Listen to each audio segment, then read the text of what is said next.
pessoal, eu sou o Nicolas Vital e esse é o podcast Eu Como, sempre falando de alimentação com ciência e levando informação de qualidade para os nossos ouvintes no Spotify, no Anchor e no Apple Podcasts. E também em vídeo no nosso canal do YouTube. Já segue a gente? Se ainda não segue, não se esqueça de se inscrever nos nossos canais. Muito bem, pessoal. Hoje nós vamos falar sobre o desafio de produzir alimentos em quantidade com o mínimo impacto possível sobre o meio ambiente e ainda sem deixar de lado os aspectos sociais. Será que isso é possível? É claro que é possível. Por mais que ainda existam fazendeiros com uma mentalidade ultrapassada, a nova geração de líderes do agronegócio já entendeu a importância da sustentabilidade na produção, o que vem revolucionando a agropecuária brasileira. E para mostrar como isso já vem sendo feito na prática, hoje nós vamos conversar com o engenheiro agrônomo Fernando Sampaio, que viveu durante muitos anos na Europa, foi coordenador de sustentabilidade e diretor executivo da ABIEC, a associação que reúne os frigoríficos exportadores de carnes, e hoje lidera a estratégia PCI, produzir, conservar e incluir no Mato Grosso. Fernando, obrigado por aceitar o nosso convite. É uma honra ter você com a gente aqui hoje. Obrigado, Nicolas. Um prazer também. Fernando, a gente começar essa conversa aqui do começo, né? Explica para a gente o que é essa estratégia PCI, por que ela foi criada e quais são os principais objetivos da estratégia. Bom, a PCI ela é uma iniciativa do Estado de Mato Grosso, né? Não só do governo, mas ela envolve produtores, envolve empresas, envolve a sociedade civil aqui no Estado. Ela traz para o Estado essa visão de longo prazo, né, de uso eficiente do seu território. O que a gente está falando? A gente está falando que a gente consegue equilibrar essas três coisas aqui no estado: produzir, conservar e incluir. O Mato Grosso é hoje um grande produtor de commodities, o primeiro produtor do Brasil de soja, de milho, de algodão, de carne. Ele é também um território muito grande, O Mato Grosso tem o tamanho da França e da Alemanha juntos e ainda tem mais de 60% do seu território preservado, ainda com vegetação nativa. E, ao mesmo tempo, também é o lar aí de 43 etnias indígenas diferentes, tem 89 mil estabelecimentos da agricultura familiar aqui no estado. Como é que a gente faz para fazer essas populações participarem desse processo de desenvolvimento? Então, a PCI ele nasceu para dar esse horizonte. Onde é que a gente quer chegar? A gente quer ampliar a produção, ao mesmo tempo conservar o que tem que ser conservado e incluir essas populações aí no processo de desenvolvimento. E aí você junta os esforços públicos, privados e da sociedade civil para conseguir fazer isso. Ninguém consegue resolver os problemas todos sozinho. Então, a gente precisa unir esforços, de todo mundo, trazer investimentos para o Estado e avançar nessas metas de desenvolvimento. E, Fernando, para a sociedade média, brasileira, vamos dizer assim, a produção de alimentos é rival do meio ambiente, Já que o pessoal quer produzir cada vez mais, ele precisa ampliar as áreas e para ampliar essas áreas ele precisa acabar derrubando aí as matas nativas. E aí no Mato Grosso também existe uma dificuldade extra, Principalmente aí no Nortão, que já é considerada a Amazônia legal, então é uma área, enfim, sensível, E que está sob os holofotes. Como é que tem sido essa conversa com os produtores no sentido de conscientizar esse pessoal da importância da preservação, de produzir sim, que é muito importante, mas também em preservar o meio ambiente? Como é que tem sido essa conversa? Pois é, eu acho que tem algumas coisas que a gente precisa olhar num contexto histórico. O Brasil tem uma história de ocupação territorial relativamente recente. A construção de Brasília foi em 1960, Você teve essas grandes obras de infraestrutura, de Transamazônica e outras durante os governos militares, mas tudo foi feito com o propósito de levar a população do sul e do litoral para o interior do Brasil, né? Uma política planejada e implementada por sucessivos governos brasileiros. No Mato Grosso também não foi diferente, né? Você teve migrações do sul para cá, ao mesmo tempo em que o Brasil desenvolvia tecnologias para poder desenvolver agricultura em solos tropicais, né? A gente passou de importadores de alimentos lá nos anos 50 para grandes produtores e exportadores hoje, né? Graças a essas tecnologias que foram desenvolvidas e que permitiram a agricultura no cerrado brasileiro. Então, você teve, de fato, uma ocupação recente com desmatamento, obviamente, né? Projetos de colonização, essa população migrando para cá. Mato Grosso teve um pico de desmatamento em 2004, mas a partir disso você teve uma série de iniciativas do governo em termos de controle de desmatamento, né? O monitoramento do INPE, os planos de controle do desmatamento da Amazônia, e iniciativas privadas, como a moratória da soja, que fizeram cair bastante a curva do desmatamento no Brasil, né? E, ao mesmo tempo, a produção continuou aumentando, porque, primeiro, você tinha a agricultura se expandindo em áreas que já estavam abertas, né? Então, a agricultura hoje, a gente entende que tem muito espaço já aberto, subutilizado, onde a agricultura pode se expandir. O Mato Grosso tem mais de 15 milhões de hectares de áreas que hoje são pasto, mas que podem ser transformadas em agricultura, né? E a pecuária ela também consegue aumentar a produção, porque você tem a possibilidade de intensificar a pecuária, né? De você produzir mais usando, né, menos área, menos insumo. Então, isso é a base, né, da PCI, quer dizer, a gente consegue aumentar essa produção toda e, ao mesmo tempo, sem a necessidade de desmatar mais. E a outra coisa é que, assim, a gente tem um código florestal no Brasil, né? E por força da legislação do Código Florestal, esse mesmo produtor que está lá, né, que veio para cá, né, ele também se tornou um conservacionista. Hoje, a maior parte das florestas de Mato Grosso estão dentro de propriedades privadas, onde o produtor ele tem essa responsabilidade de cuidar dessa vegetação e ele gera um benefício que é para a sociedade como um todo, né? Então, essa é a realidade que a gente tem hoje, né? Aquela curva do desmatamento caiu bastante, os produtores hoje também são responsáveis pela conservação e a tecnologia tem feito o processo produtivo melhorar cada vez mais. E, Fernando, lembrando, né, que sustentabilidade não é só cuidar da árvore, né, do meio ambiente, é todo aquele triângulo, né? Tem que ser economicamente viável e também tem a parte social da história. Quais são as principais estratégias nesse âmbito social para incluir de fato as pessoas? Qual que é o público? É o indígena? Quem é o público a ser incluído na estratégia? Então, esse é um dado interessante de ser olhado, Nicolas. Quando você pega o exemplo do Mato Grosso, né? O Mato Grosso tem 141 municípios, mas você tem mais da metade do PIB que sai de 20 municípios só, onde a agricultura está concentrada, né? Que é onde você gera, de fato, renda e gera oportunidades também, né? Porque ali a agricultura movimenta desde o posto de gasolina até a padaria, até a loja de máquinas, né? Você consegue diversificar a economia a partir da agricultura.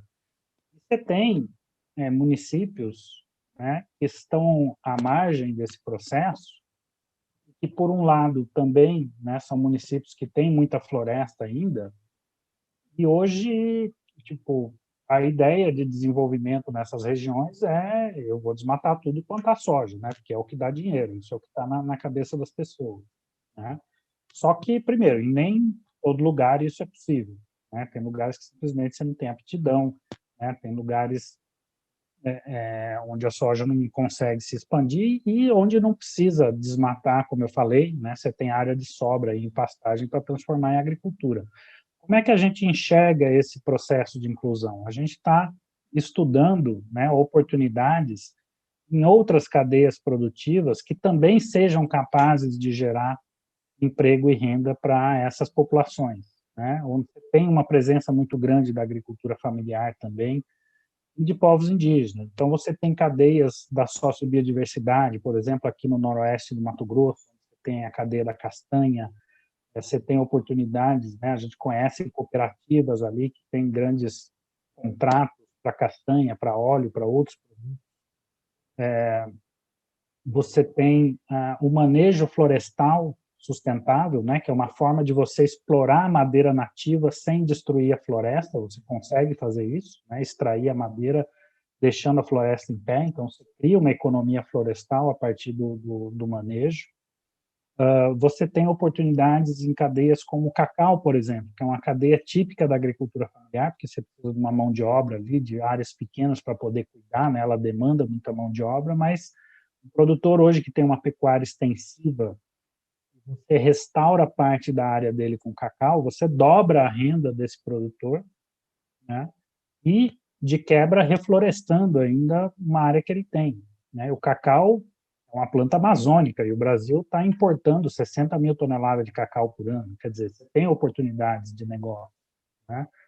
Você tem oportunidades na intensificação da pecuária nesses municípios, porque muitas vezes a pecuária é a atividade predominante e você consegue produzir muito mais com o que já tem lá, né? Existe um gap gigante ainda na pecuária de produtividade e você investir em assistência técnica, né, melhorar o acesso a crédito, tudo isso pode melhorar a geração de emprego e renda a partir da pecuária, incluindo o leite também, que é muito importante aqui para a agricultura familiar. Mato Grosso exporta soja, algodão, né, mas importa frutas e legumes do CEAGESP de São Paulo, né, enquanto você tem aqui um monte de famílias que poderia estar produzindo isso, né, a cadeia da piscicultura também. Então, a ideia é identificar as oportunidades, né, nessas outras cadeias, onde você possa promover um desenvolvimento sustentável dessas regiões a partir dessas oportunidades e, com isso, incluir, né, essas famílias que estão na agricultura familiar e também os indígenas que também estão, né, têm suas cadeias produtivas também. E na prática, qual que é o papel do PCI? É identificar, é estruturar, é levar conhecimento para esse pessoal? Entra a parte de financiamento também? Qual que é o papel do PCI nessa?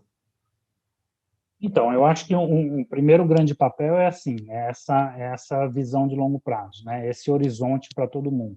Então, a ideia da PCI é nós temos um conjunto de metas e aí tanto o governo como o setor privado estão colaborando para a gente avançar nessas metas. Quais são as ações do governo? O governo tem um plano de controle do desmatamento que está sendo posto em prática. Tem um plano para a regularização ambiental, né? Tem ações em regularização fundiária, tem assistência para a agricultura familiar. O que o setor privado pode fazer? E aí você tem várias ações de empresas que estão investindo em suas cadeias para apoiar produtores em processos de regularização, com assistência técnica, com restauração de áreas. Então, a gente busca essas parcerias privadas também que possam agir, né, no território em cima dessas metas, e a gente também busca esses investimentos externos, parcerias que estão vindo, né? O Mato Grosso hoje tem uma parceria com a IDH, que é uma instituição holandesa de fomento ao comércio sustentável. A gente tem financiamentos do Reino Unido e da Alemanha que apoiam a produção sustentável, apoiam a agricultura familiar, apoiam povos indígenas. A gente tem uma parceria com agências da ONU para fomentar empregos verdes aqui em Mato Grosso, né?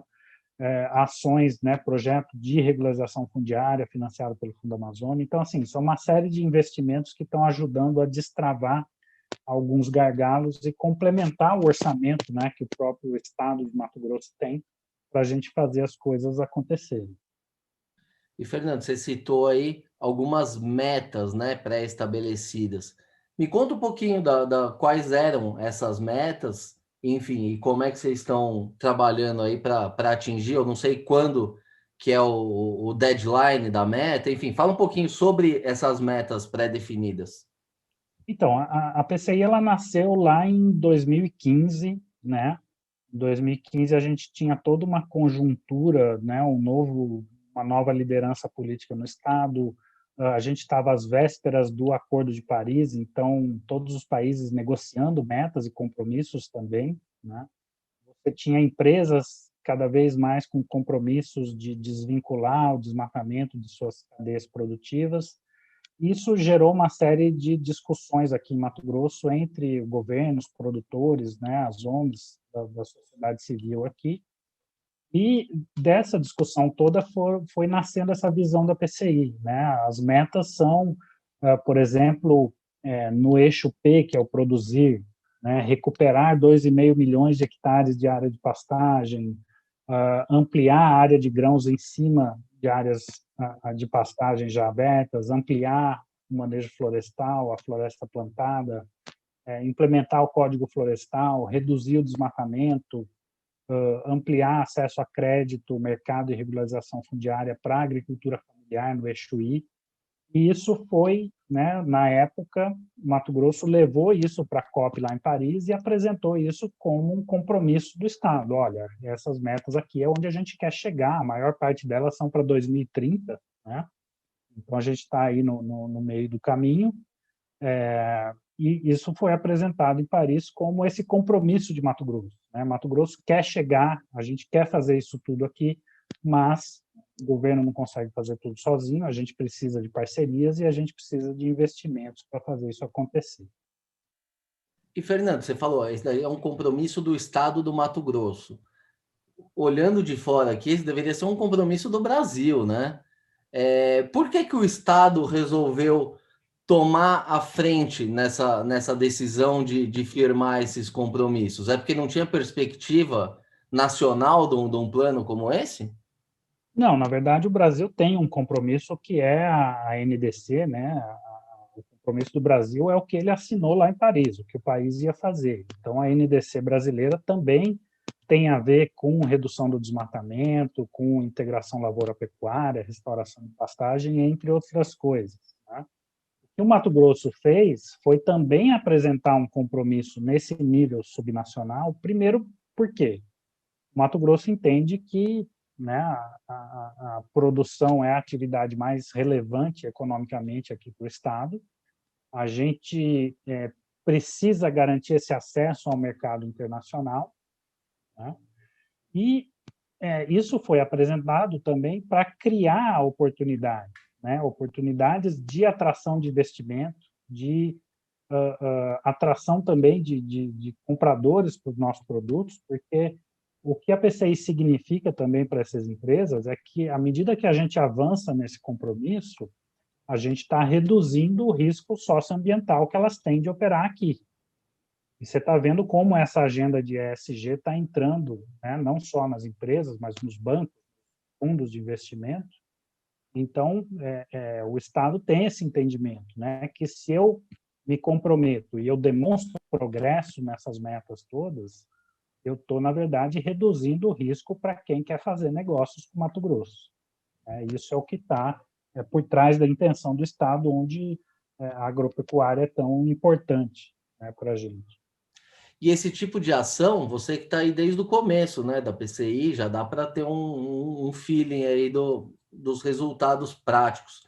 Isso tem impactado na imagem do estado do Mato Grosso? Porque, como a gente já falou no começo, né, a base das exportações brasileiras, né, do agro, saem aí do Mato Grosso. Você acha que isso tem contribuído para a imagem do Mato Grosso e, consequentemente, para a imagem das exportações brasileiras também? Ou só deixou de atrapalhar um pouco? Olha, eu acho que a pressão ainda existe, né? Essa pressão em cima das empresas, em cima dos produtores, né? Porque ainda mais na situação que a gente tem hoje de imagem que parte do governo federal, né? Existe muito pouca confiança do mercado internacional no Brasil hoje. E pelo menos Mato Grosso a gente consegue demonstrar que, pelo menos aqui, né, nesse nível subnacional de governo de estado, a gente está fazendo o nosso trabalho e a gente está conseguindo avançar. Você tem coisas concretas para mostrar em ações de combate ao desmatamento, né? O Mato Grosso conseguiu, nos últimos 6 meses, reduzir em 30% os alertas de desmatamento. Você tem ações efetivas também na implementação da legislação do Código Florestal. Então, tudo isso é um sinal para o mercado de que, olha, no Mato Grosso está acontecendo alguma coisa diferente, né? E a gente espera que isso também se reverta em benefícios em termos de negócio. E, Fernando, vocês têm dados aí bem concretos, né, relativos a esses avanços. Por que a sociedade ainda tem dificuldade em entender isso? Existe um problema de comunicação? Porque você está falando aí, o desmatamento foi reduzido em 30%, várias coisas avançaram. Mas quando a gente abre o jornal aqui, a Amazônia está queimando, estão desmatando tudo para plantar soja. Onde que está o gap aí da comunicação entre a vida real e o que chega, principalmente na imprensa estrangeira, né? Então, eu acho que hoje tudo é tratado como farinha do mesmo saco, né? Mas quem atua aí, como você, no ramo, né, com comunicação no agro, quem está dentro aqui, entende que hoje você tem duas realidades diferentes.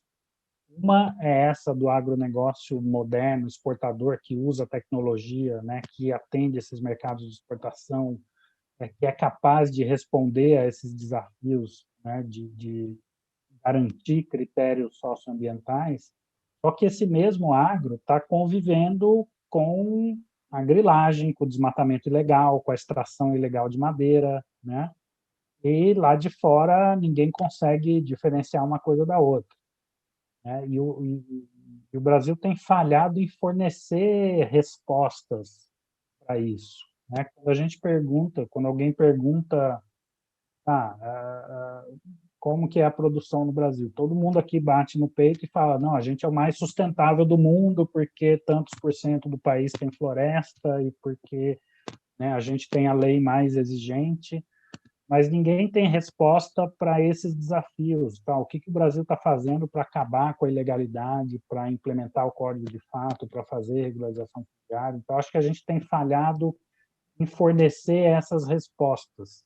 E aqui, pelo menos em Mato Grosso, a gente está tentando fazer isso. Não, olha, tem ações concretas que eu posso te mostrar que estão acontecendo aqui em cima desses temas todos, né? Então, acho que essa é a grande dificuldade da gente conseguir demonstrar que o que acontece, principalmente nessa fronteira agrícola, né, é diferente da realidade da maior parte do agro do país. Isso é verdade, né? Porque, para quem não sabe, o Brasil tem mais de 5 milhões, né, de propriedades rurais. Então, assim, não é um agronegócio, são muitos agronegócios. Todo mundo tem a ideia, né, aproveitando o gancho, de que aí no Mato Grosso só tem latifundiário, né? Fazendas gigantescas. Qual que é o perfil do produtor rural aí no Mato Grosso? Todo mundo é grande mesmo? Tem muito cara pequeno? Você tem esse dado? Olha, tem muito produtor médio e pequeno, né? É lógico que as propriedades grandes ocupam muito espaço, mas em termos de produtores, né, você tem muito produtor médio e pequeno, né? O produtor de pecuária médio aqui do Mato Grosso é um cara de 300 cabeças, né? Não é.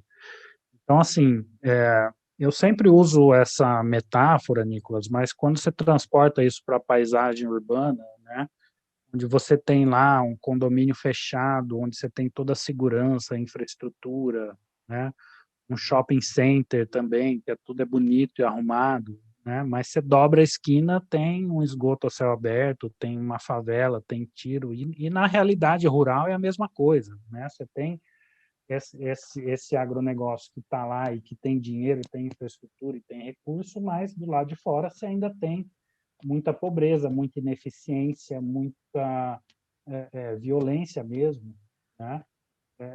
conflitos, ilegalidade acontecendo. E essas coisas acabam dividindo ali a mesma paisagem, né?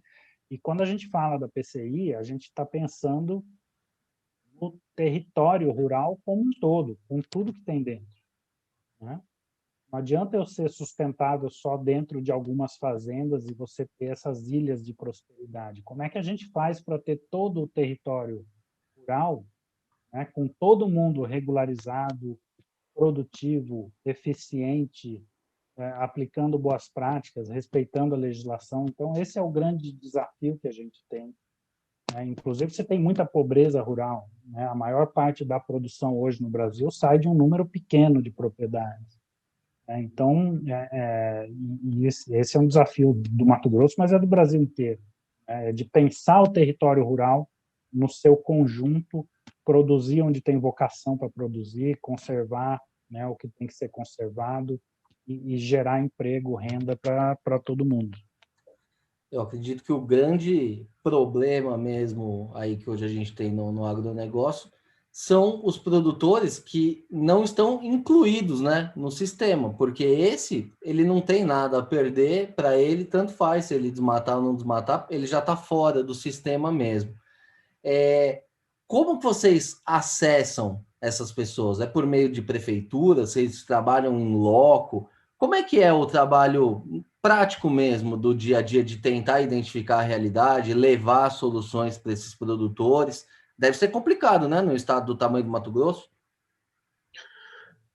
A gente tem assim alguns projetos, né, que estão financiando, por exemplo, associações cooperativas, né, principalmente desses pequenos produtores da agricultura familiar. Então, ainda tem uma carência muito grande de desenvolvimento organizacional, porque esses caras, de fato, eles precisam da associação e da cooperativa para se fortalecer e conseguir atuar como uma cadeia mesmo, né, ter recurso, ter acesso a crédito, poder comercializar melhor seus produtos. Então, uma das grandes saídas para esses produtores é se organizar.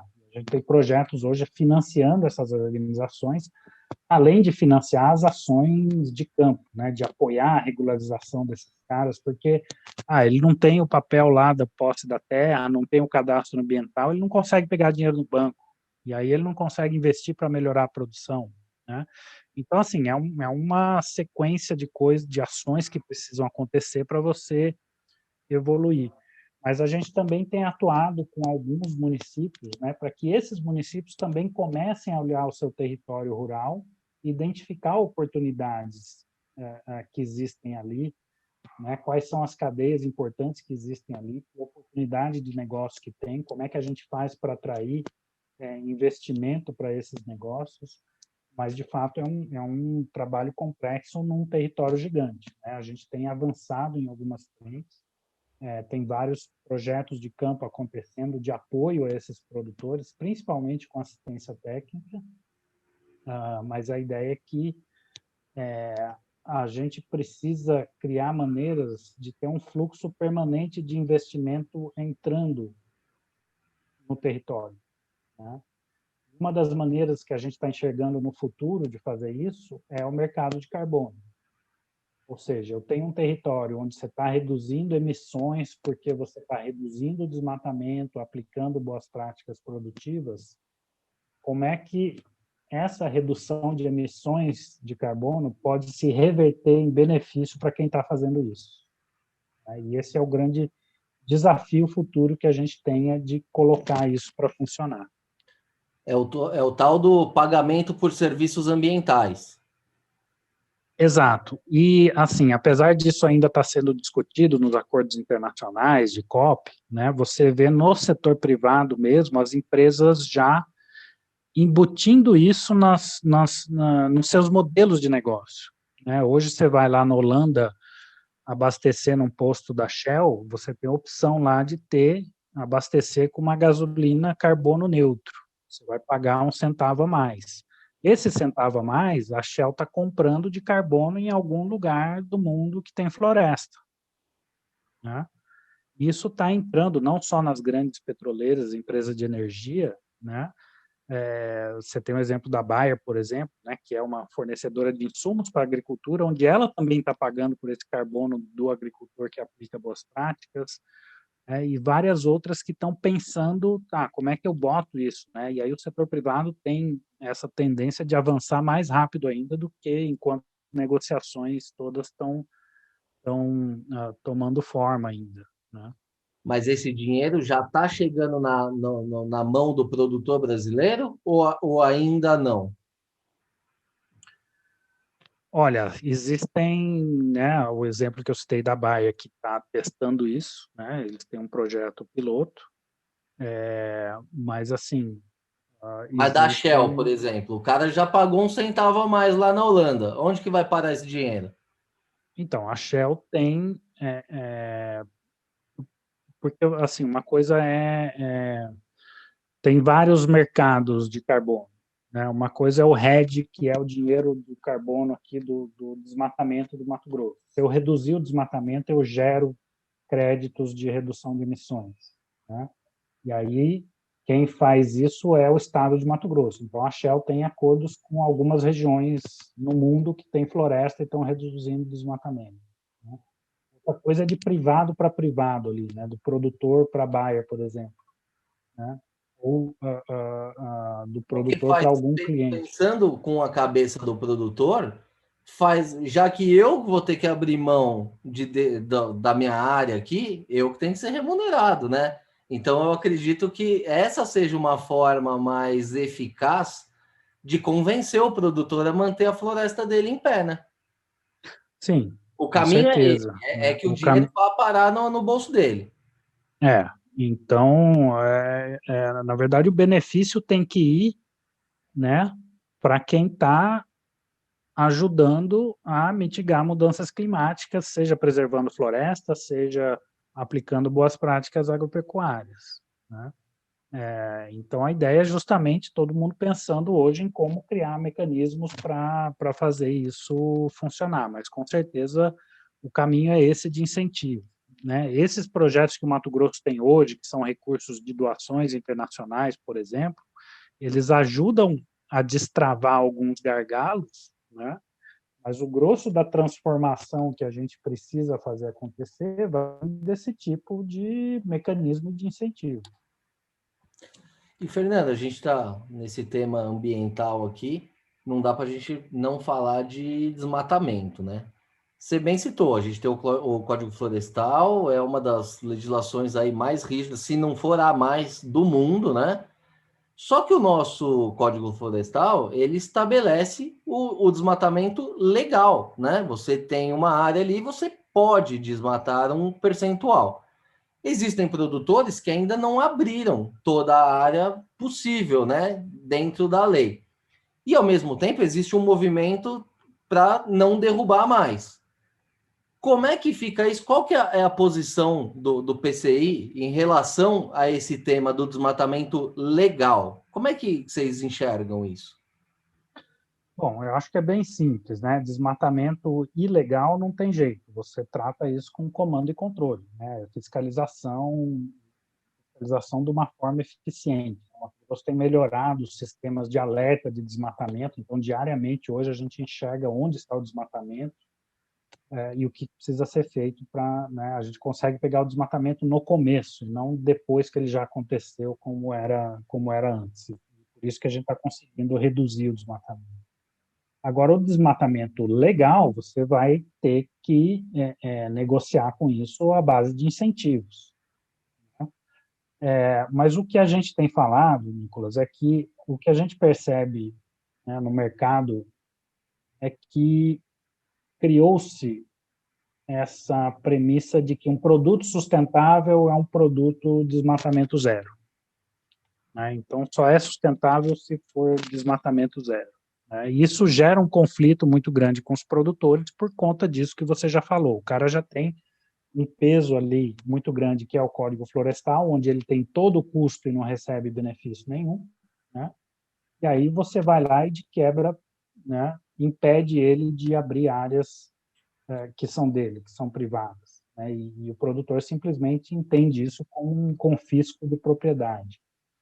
Então, essa imposição, né, gerou e tem gerado muito conflito dentro de cada cadeia produtiva, seja na soja, na carne ou em outros produtos. Né? Como é que a gente enxerga isso? É por isso que eu falei para você que a PCI ela enxerga, a gente está falando não de carne sustentável ou de soja sustentável, a gente está falando de um território sustentável. Né? Como é que eu faço para ter o Mato Grosso sustentável? E partindo de coisas que são consensuais. Acabar com o desmatamento ilegal, que é hoje 90% do desmatamento em Mato Grosso é ilegal, de qualquer maneira. Implementar o código, então você vai ter áreas sendo restauradas, né? E criar mecanismos de compensação para o desmatamento legal. Se eu só acabar com o ilegal e implementar o código, eu já vou estar muito próximo num cenário de desmatamento zero. Né? E é isso que a gente quer mostrar para o mercado. Então, você tem, de um lado, um monte de empresas que têm compromissos de ter, né, cadeias de fornecimento sustentáveis, e aqui desse lado você tem regiões que estão comprometidas em avançar nessa sustentabilidade, e o que a gente quer é ligar uma coisa com a outra. Então, a gente está dizendo, olha, comprem seus produtos no Mato Grosso, porque é uma região que está tentando fazer a coisa certa. Né? E a gente vai chegar num ponto onde dentro dessa região você vai ter um equilíbrio ali desse desmatamento, mesmo que você tenha desmatamento legal acontecendo, você vai ter áreas sendo restauradas, né? Então você vai ter e vai chegar num ponto em que, né, você vai ter esse desmatamento zero, mas isso precisa ser esse caminho, né? Não adianta você chegar e impor isso de uma vez que você vai criar conflito, excluir um monte de gente e não vai resolver nada. Mas o que a gente vê hoje, né, infelizmente, são grandes corporações aí, né, empresas poderosas, multinacionais, que firmam esses compromissos, né, do desmatamento zero e ignoram simplesmente a legislação. Será que isso é uma tendência? Outras empresas podem aderir? Porque se a moda pega, aí eles vão atropelar a legislação brasileira. Não é isso? Ou esse pessoal começa a se conscientizar também que existe uma legislação que já é o suficiente para cumprir, pelo menos, esses tratos? Então, na verdade, é o que já está acontecendo, né? Você vê todo ano novas empresas assumindo compromisso e depois o cara vai pensar como é que ele vai pôr aquilo em prática, né? E o que a gente tem, né, trabalhado com as empresas, você pega o exemplo do Marfrig, né, que é uma empresa frigorífico que na PCI faz parte desse esforço, e que vai investir muito dinheiro para, nos próximos 10 anos, conseguir ter a cadeia dele toda rastreada e ter, né, garantir essa sustentabilidade. Então, ele vai apoiar todo mundo em processos de regularização, e se tiver, né, que garantir o matamento zero, eles vão ter que dar um jeito de criar mecanismos para garantir isso, mas eles vão fazer isso durante um processo de melhoria contínua, apoiando e investindo nesse apoio aos produtores. Então, não adianta o cara ficar lá de braço cruzado esperando o produto dele sustentável aparecer com desmatamento zero. Ele tem que pôr a mão na massa e vir aqui ajudar a fazer isso acontecer, né? Investir junto, apoiar esses produtores, apoiar esses mecanismos de compensação. Então, a gente tem trabalhado muito nesse engajamento dessas empresas. Tá, você tem um compromisso aí, mas me ajuda a te ajudar, né? Vem aqui, investe junto, vamos fazer isso acontecer. Mas tem um caminho aí a ser percorrido. E, Fernando, agora mudando um pouco para o desmatamento ilegal. Isso aí, como o próprio nome diz, é ilegal, não é legal fazer isso, ninguém gosta, ninguém apoia. E um dos compromissos que me chamou a atenção, né, quando eu estava fazendo a pesquisa sobre o PCI, era a meta de acabar com o desmatamento ilegal até 2020. É uma meta ultra ousada, né? Porque é uma coisa assim, você não vai acabar, você vai ter um cara ali derrubando.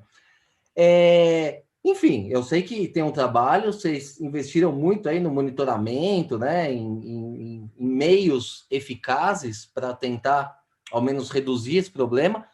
Como que tem sido esse trabalho, e principalmente num estado do tamanho do Mato Grosso? Como que é o trabalho de vocês? E deu para medir algum resultado aí prático disso? Bom, o desmatamento, né, ilegal é um assunto espinhoso, né? O Mato Grosso conseguiu reduzir muito o desmatamento no passado, mas chegou nesse patamar de 1.000 até 1.500 quilômetros quadrados por ano, e que fica cada vez mais complexo. Por quê? A gente está falando de áreas menores, a gente está falando de um desmatamento muito ligado à criminalidade mesmo, né? A extração ilegal de madeira, a grilagem, né? Processos complicados aí. E você tem algum desmatamento social ainda, de pequeno produtor que o cara precisa desmatar para viver, assentamento, né?